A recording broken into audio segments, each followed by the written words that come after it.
Many of you are doing your absolute best. You're trying to improve. You're trying to do all the things, trying to be as consistent and as frequent with whatever the thing is that you're trying to improve on. Whether it be your personal self, trying to get better grades, trying to do better at your job, trying to be a better parent, trying to be a better partner, trying to learn some new behaviors, some new skills, trying to just do all the things. And whatever the thing is that you're trying to improve, you're going to slip up. And so many of us enter the arena trying to be perfect. But with that, you're going to fail. You're going to have moments where you slip up. You're going to have life actually get in the way, life be disruptive. All the conditions are not going to be perfect. And most of us have a laundry list of to-dos, responsibilities, and commitments that's on our plate. And many of us wear many different hats. You may wear the hat of being a parent, being a student, being an employee, being a partner, whatever the thing the hat may be. You have to switch between roles, and your day is filled from the brim from the second you open your eyes to the moment where your head hits the pillow. And trying to be perfect is a loser's game. And I'm not excluded from this. I fail all the time. Whenever I'm trying to improve something new, whatever some things that that will just be a forever life roller coaster I'm trying to improve in, there's gonna be moments I fail. And so there's this concept of comparison is a thief of joy, but I more so heard from a different podcast that I liked how some of these guys tore it apart, and it's more so the expectation. And so in this context, I can see it as like, hey, let's take the New Year resolution or whatever habit you're trying to form, and say you're approaching it, you have this plan in your head, you've mapped it out, it's forecast, and you're like, cool, I'm gonna get this is gonna be this time, this is it, this is gonna be the moment, this go around is gonna be it, I'm gonna do it well, and I'm gonna prove to myself, I'm gonna prove to others, and it's gonna go okay. But then you make it 3-4 days in, maybe a couple of weeks, a couple of months, whatever the thing is, and then you fail, you slip, something happens, and all of a sudden you are very hard on yourself, you're judgmental, you just allow the gates to just bring you down. You just let all the emotions, all the thoughts fall in, and it just weighs down on you. And that doesn't really work very well. And many people stop. And many people will cycle back, yo-yo, whatever thing may be, and it's just continuous judgment and harsh internal dialogue, and that doesn't serve you well. It honestly just makes you feel worse, and most of us are our own worst critic. Like, there's nothing anyone can say out there that I have not said to myself. And if others were to hear some of the thoughts I have on myself, I would probably be in a psych ward or intense therapy, which I have gone to therapy, and if you haven't yet, I recommend it. It's not for everyone, but it's an option. But coming back to this, my approach to just specifically behavior change and most things that I'm trying to improve on, I try to look at it through a different lens. So the way that we frame things matter. Framing is everything. So try to reframe in a different lens. So just like how if you wear glasses, and if your glasses are cracked, you change them. If they're foggy, you wipe them. If they're broken, you just get a whole new pair. And it helps you see things more clearly once you correct those lenses. You just can't really see through them very well, and then you can't take your next step. And so there's two things in the world that I found true, and on my 28 cycles on this earth, spins around or whatever, laps, is that the lens that we see through the world through, and what we are going to do next. And so those are two things that I can control. So let's change the lens. And so if whatever the thing is I'm trying to improve on, I try to look at it, frame it through a scientific lens. Try to look at it as just data points. And so say you were trying to improve on waking up earlier, right? You're trying to wake up earlier, trying to set the clock the night before, the right time, so then you can wake up at the right time and set the conditions as well as you can. And say something happens, you stay up late, and whatever the thing may be, you make it 2, 3 days strong, and then the following day it doesn't work out. And it's really easy to be very judgmental and harsh on yourself. But to change that, if you just look at it as a data point, being like, okay, this happened. Let's ask, why did it happen? How can we look at this and question this? Being like, this is interesting. So you look at it through neutral eyes, neutral lens. Because if you look at it as just data points, just numbers, then it doesn't have to mean anything until you add meaning to it. You start making it more colorful. So it's almost kind of like when you're looking at numbers when you were trying to budget yourself. So say you overspent and you're like, get really hard on yourself, but then you start looking at it through that lens of like, why did this happen? Oh, it's because it's a behavior. It's because it's something you did.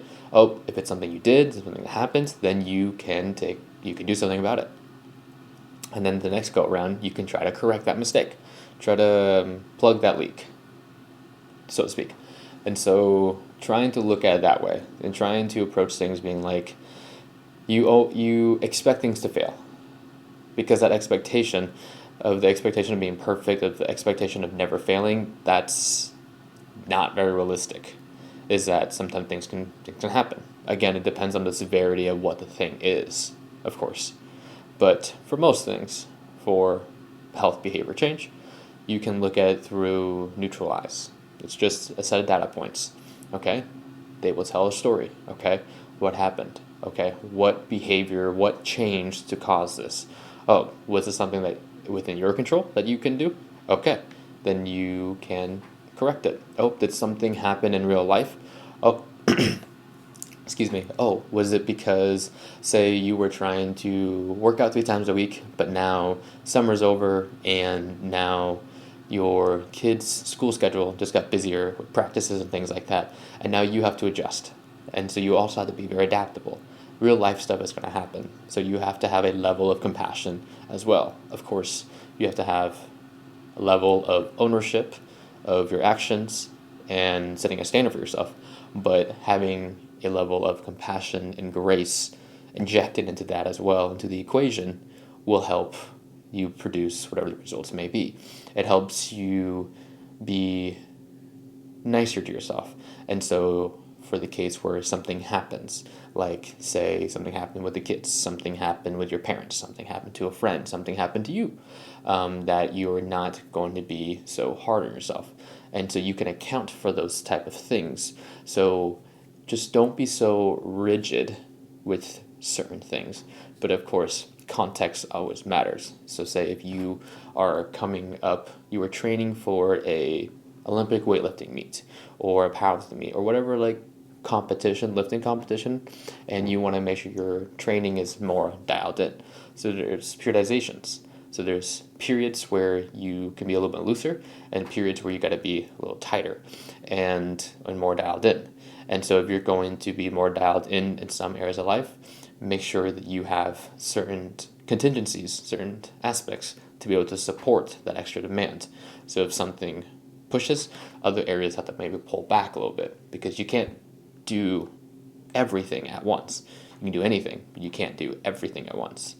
So it's a very delicate dance of how we can juggle all these different variables of life, and as well as our thoughts, and understand when is it okay, when it's appropriate to be more dialed in, when you got to be looser, when to inject the dose of grace and self-compassion, and also when to inject the dose of ownership and standard. So those are ways that I kind of look at things, how I frame stuff, and other ways to just look at the concept of being consistent, because it's not just consistency. Then you also can look at frequency. Say just you're trying to work out more, right? So instead of being like, I have to work out Monday, Wednesday, Friday, something happens, something you didn't take an account for, something that just was new out of the bloom, and you're like, boom, I didn't get to work out that day, I suck, I'm lazy, blah, blah, blah. I said you can work out on Thursday or Saturday or Sunday and look at it through like a data point again. It's just frequency. I got my 3 times this week. Cool. Or even give yourself ranges, being like, I'm going to work out 2-3 times this week.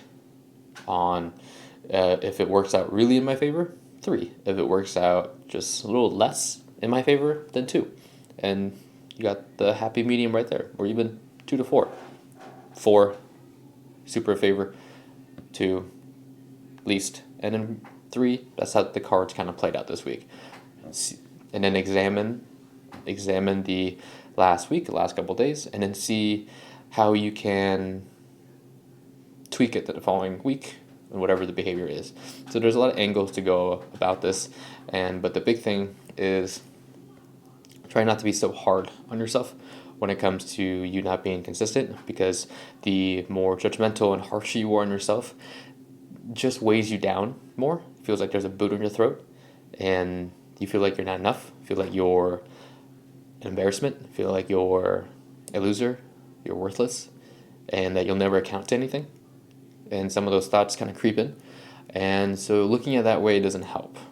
Looking at it of like, okay, here's a area of how I can improve. It's try to be, like I said, from the scientific lens of like data, and look at it through neutral eyes, and then look at it as an opportunity to just become a stronger person. Look at it as another challenge, another trial to test yourself.